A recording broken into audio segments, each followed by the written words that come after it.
বাঘ এবং কাঠঠোকরা। একবার একটি বাঘ ছিল যে তার গুহায় বাস করত। সে এতটাই স্বার্থপর যে কেউ তার বন্ধু হতে চায় না। একদিন সে হাড়ের মাংস খাচ্ছিল, কিন্তু দুর্ভাগ্যবশত খাওয়ার সময় একটি হাড় দাঁতেতে আটকে গেল। জিভ দিয়ে সে হাড়টি সরানোর আপ্রাণ চেষ্টা করছিল। সে কাঁদছিল অসহ্য যন্ত্রণাতে, কিন্তু কেউ তার কাছে আসছিল না তার সাহায্য করতে।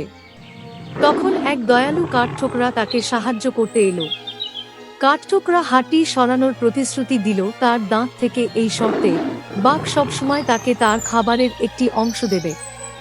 বাঘ রাজি হলো এবং কাঠঠোকরা হাড়টি বের করল তার ধারালো চঞ্চু দিয়ে।